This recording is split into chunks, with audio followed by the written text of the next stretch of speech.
ক্ৰমাৎ সুস্থ হৈছে বিশিষ্ট বাঁহীবাদক দীপক শৰ্মা দীৰ্ঘদিনে অসুস্থ হৈ আছিল বাঁহীবাদকগৰাকী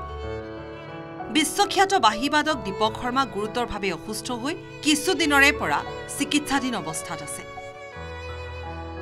মহানগৰীৰ দিছপুৰ হাস্পাতালত চিকিৎসাধীন অৱস্থাত থকা দীপক শৰ্মাক ক্ৰমাৎ স্বাস্থ্যৰ অৱস্থা উন্নত হৈছে বুলি চিকিৎসকে জানিবলৈ দিছে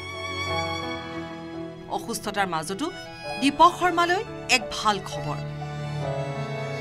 দীপক শৰ্মালৈ আগবঢ়োৱা হৈছে 2025 বৰ্ষৰ জুবিন গাৰ্গ বঁটা ৰাজ্যৰ লগতে ৰাষ্ট্ৰীয় পৰ্যায়তো বহু লেখত ল'বলগীয়া অৰিহণা আগবঢ়োৱা বাঁহীবাদকগৰাকী এই খবৰে সাংস্কৃতিক মহলকো সন্তুষ্টি দিছে যকৃত সংৰোপণৰ বাবে 1 কোটি টকাৰ প্ৰয়োজন এতিয়া দীপক শৰ্মা তেনে সময়তে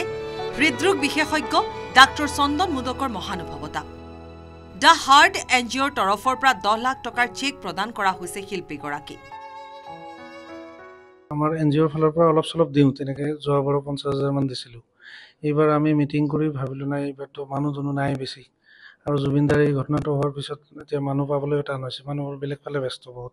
আৰু তেওঁৰ বস্তুটো বহুত আৰ্জেণ্ট মানে অলপ সোনকালে কৰিব লাগিব সেইকাৰণে আমি বুদ্ধি কৰি মেলি কিবা কৰি এটা 10 লাখ এটা দিলোঁ আৰু আমাৰ ধুবুৰী ব্ৰাঞ্চ যিটো দা হাৰ্টৰ তাৰ পৰাও ইহঁতে 1 লাখ এটা যোগাৰ কৰিছে কাইলৈ মানে পঠাব আৰু তেওঁ দিনে দিনে অলপ সুস্থ হৈ আহিছে আমি আশাবাদী যে অতি সোনকালে তেওঁক ট্ৰান্সফাৰ কৰি যিটো ট্ৰান্সপ্লান্ট চেণ্টাৰত লৈ গৈ আমি ভাল মানে ৰিজাল্ট এটা পাম বিশিষ্ট বাঁহীবাদকগৰাকী ইয়াৰ পূৰ্বেও অসুস্থ হৈছিল 2023 চনত উন্নত চিকিৎসাৰ বাবে হায়দৰাবাদলৈ গৈ চিকিৎসা কৰিছিল কোভিডত আক্ৰান্ত হোৱাৰ উপৰিও ডেংগুতো আক্ৰান্ত হৈছিল বাঁহীবাদকগৰাকী তাৰ পাছত জণ্ডিছত আক্ৰান্ত হৈছিল দীপক শৰ্মা পৰৱৰ্তী সময়ত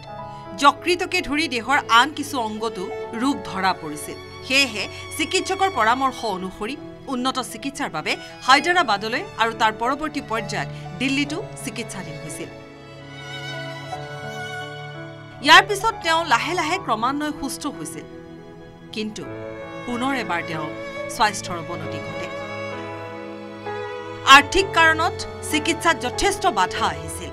পৰিয়াললৈ ধুমুহা নামি আহিছিল পত্নীয়ে ৰাইজলৈ আৰু চৰকাৰলৈ কাতৰ আহ্বান জনাইছিল আৰু তাৰ মাজতে হৃদৰোগ বিশেষজ্ঞ ডাক্তৰ চন্দন মুদকে দেখুৱালে মহানুভৱতা আৰ্থিক অনাটনৰ বাবে যাতে শিল্পীগৰাকীৰ চিকিৎসাত বাধা নাহে তাৰ বাবে চৰকাৰেও যাতে এই বিষয়টোত গুৰুত্ব প্ৰদান কৰে সেই আহ্বান পত্নীৰো তেওঁ সুস্থ হোৱাৰ খবৰে আশাৰ সঞ্চাৰ কৰিছে সকলোৰে মনত সকলো ৰৈ আছে তেওঁৰ বাহিৰ অমিয়া সুৰ শুনিবলৈ আৰ্থিক অনাটনৰ বাবে যাতে তেওঁৰ চিকিৎসা আধৰুৱা নহয় আৰু তেওঁৰ সাংস্কৃতিক যাত্ৰাও যাতে থমকি নৰয় সেয়াই আশা কৰিছে সকলোৱে Jebin Sultana report news 18 Assam north east